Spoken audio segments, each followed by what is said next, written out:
আসসালামু আলাইকুম ওয়ারাহমাতুল্লাহি ওয়াবারাকাতুহু।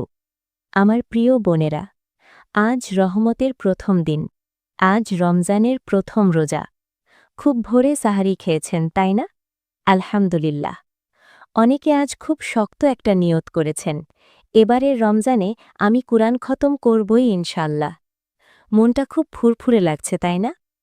কিন্তু আপু, একটা কথা বলি, একটু মনে করে দেখুন তো গত বছরের কথা। সেবারও কি ঠিক এমনই একটা নিয়ত করেছিলেন না? তারপর কি হল? প্রথম ৫ দিন খুব জোশে পড়লেন। ১০ দিনের মাথায় এসে কাজের চাপে পড়ার গতি কমে গেল। ১৫-২০ দিনের মাথায় এসে দেখলেন শরীর আর চলছে না। ঘরের কাজ, ইফতারের ব্যস্ততা, আর ঈদের যখন চাঁদ উঠল তখন মন খারাপ করে ভাবলেন, ইস, এবারও কোরআনটা খতম হল না। উম এটা শুধু আপনার গল্প না আপু, এটা আমাদের অনেকের গল্প। আমরা শুরু করি খুব আবেগে, কিন্তু শেষ করতে পারি না সঠিক পরিকল্পনার অভাবে। কিন্তু যদি আমি আজ আপনাকে এমন একটা সিক্রেট বা কৌশল বলি, যেটা ফলো করলে আপনি যত ব্যস্ত গৃহিণী হন না কেন, কিংবা অফিস করা কর্মজীবী নারী, ইনশাআল্লাহ রমজানের ২০ দিনেই আপনার কোরআন খতম হয়ে যাবে। হ্যাঁ, ঠিক শুনেছেন, ৩০ দিন না, ২০ দিন। বাকি ১০ দিন থাকবে আপনার বোনাস। আজকের এই ভিডিওতে আমি আপনাদের সাথে শেয়ার করব সেই জাদুকরী প্ল্যান, যেটা আপনার রমজানকে এবার সত্যিই সার্থক করে তুলবে। পুরো ভিডিওটি দেখুন, কারণ এই ২০ মিনিট আপনার আগামী ২০ দিনের ইবাদতের নকশা বদলে দিতে পারে।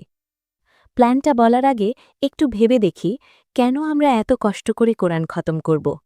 শুধু কি সাওয়াবের জন্য? নাকি এর চেয়েও গভীর কোনো সম্পর্ক আছে?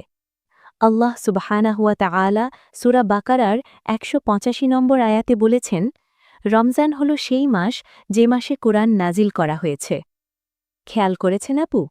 আল্লাহ বলেননি রমজান রোজা রাখার মাস। তিনি পরিচয় দিয়েছেন এটা কোরআন নাজিল হওয়ার মাস। সুবহানাল্লাহ।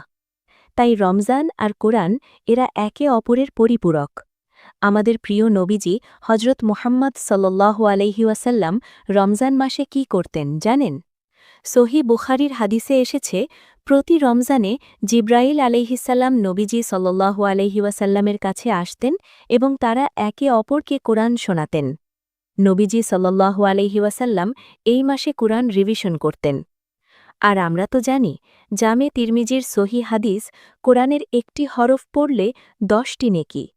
ভাবুন তো, আলিফ লাম মিম, এখানে ৩টি হরফ, মানে ৩০ নেকি।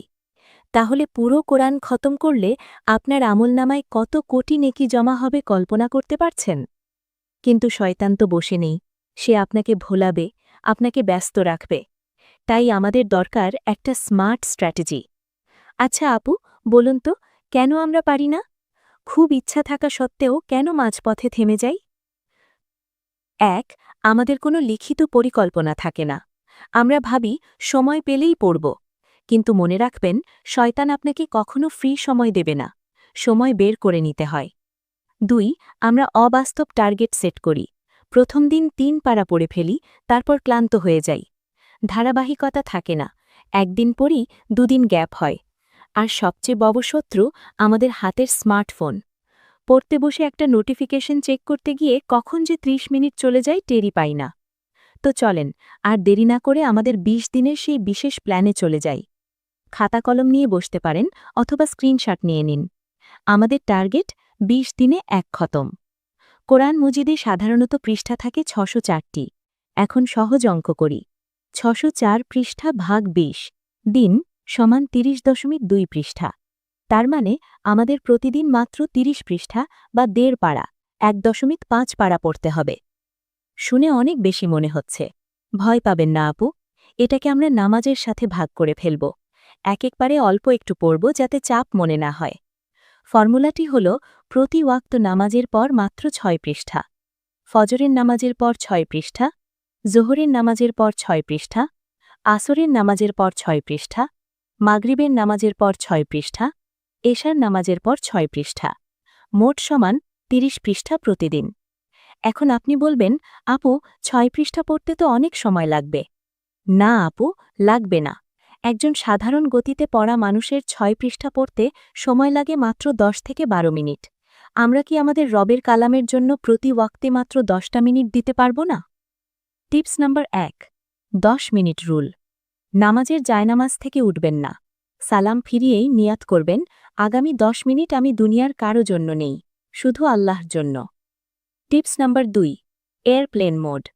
পড়তে বসার আগে ফোনটা দূরে রাখুন অথবা সাইলেন্ট করে উল্টো করে রাখুন। বিলিভ মি, এই 10 মিনিটে দুনিয়া উল্টে যাবে না। টিপস নাম্বার 3, মাগরিব এবং এশার অ্যাডজাস্টমেন্ট। মাগরিবে ইফতারের ব্যস্ততা থাকে, আপনি চাইলে মাগরিবের 6 পৃষ্ঠা আসরের সাথে মিলিয়ে পড়ে ফেলতে পারেন অথবা এশার পরে 12 পৃষ্ঠা একসাথে পড়তে পারেন। নিজের সুবিধামতো সাজিয়ে নিন। আমার যে আপুরা খুব ব্যস্ত, সংসারে ছোট বাচ্চা আছে কিংবা রান্নার চাপ বেশি, তাদের জন্য একটু বলি, আপনাদের জন্য একটানা বসে পড়াটা কঠিন হতে পারে। তো দেখেন, আপনারা যা করতে পারেন। 1, তাহাজ্জুদ বা সাহরির সময়। সাহরি খেতে ওঠার 20 মিনিট আগে অ্যালার্ম দিন, তখন 3-4 পৃষ্ঠা পড়ে ফেলুন, ঘর তখন শান্ত থাকে। 2, রান্নার ফাঁকে। তরকারি হতে হতে 5-10 মিনিট সময় পাওয়া যায়, কিচেনে একটা কোরআন শরীফ বা রেহাল রাখুন, অবশ্যই পবিত্রতা বজায় রেখে। কাজের ফাঁকে 2 পৃষ্ঠা পড়ে নিন। আর হ্যাঁ, পিরিয়ডের দিনগুলোতে কি করবেন? মাসালা অনুযায়ী যদি আপনি সরাসরি কোরআন স্পর্শ না করে গ্লাভস পরে অথবা ডিজিটাল ডিভাইসে দেখে পড়েন এবং মুখে উচ্চারণ করেন, অনেক স্কলারের মতে তা জায়েজ, তবে আপনার মাঝহাব অনুযায়ী স্থানীয় আলেম থেকে জেনে নিন। অথবা ওই দিনগুলোতে বেশি বেশি তাফসির পড়ুন এবং জিকির করুন, আর মিস হওয়া অংশগুলো বাকি দিনগুলোতে ভাগ করে পড়ে ফেলুন। অনেকে ভাবছেন, আপু, আমি তো আরবি এত দ্রুত পড়তে পারি না, আমার অনেক সময় লাগে, আমি আটকে যাই। শুনুন, আপনার জন্য নবীজি সাল্লাল্লাহু আলাইহি ওয়াসাল্লামের একটা সুসংবাদ আছে। সহি মুসলিম ও বুখারীর হাদিস, নবীজি সাল্লাল্লাহু আলাইহি ওয়াসাল্লাম বলেছেন, যে ব্যক্তি কোরআন পড়ে এবং তোতলায় অর্থাৎ কষ্ট করে পড়ে, তার জন্য রয়েছে দ্বিগুণ সাওয়াব। সুবহানাল্লাহ! আপনি এক্সপার্ট কারি সাহেবের চেয়েও বেশি সাওয়াব পাচ্ছেন, কারণ আপনি কষ্ট করছেন। আল্লাহ আপনার কষ্ট দেখছেন আপু। ভুল হওয়ার ভয়ে পড়া বন্ধ করবেন না। ধীরে পড়ুন, সহি করে পড়ার চেষ্টা করুন। আল্লাহ আপনার নিয়ত আর প্রচেষ্টা দেখবেন, স্পিড দেখবেন না। আর সময়ের হিসাব? আমরা প্রতিদিন একটা সিরিয়াল বা নাটকের পেছনে 1 ঘন্টা ব্যয় করি। ফেসবুকে স্ক্রোল করতে করতে 2 ঘন্টা চলে যায়। সেখানে প্রতিদিন মাত্র 60 থেকে 70 মিনিট দিলেই কিন্তু 1-1.5 পারা পড়া হয়ে যায়। এটা শুধু অগ্রাধিকারের ব্যাপার। ভাবুন তো, আজ রমজানের 20 তারিখ। আসরের নামাজের পর আপনি কোরআনের শেষ সূরা নাস পড়ছেন। আপনার 20 দিনের মিশন কমপ্লিট, আপনি কোরআন খতম করেছেন। বুকটা ভরে যাবে এক প্রশান্তিতে, চোখ দিয়ে গড়িয়ে পড়বে কৃতজ্ঞতার পানি। আপনি বলবেন, আলহামদুলিল্লাহ, ইয়া আল্লাহ, তুমি কবুল করো। বাকি 10 দিন অর্থাৎ 21 থেকে 30 রমজান আপনি বোনাস পাচ্ছেন।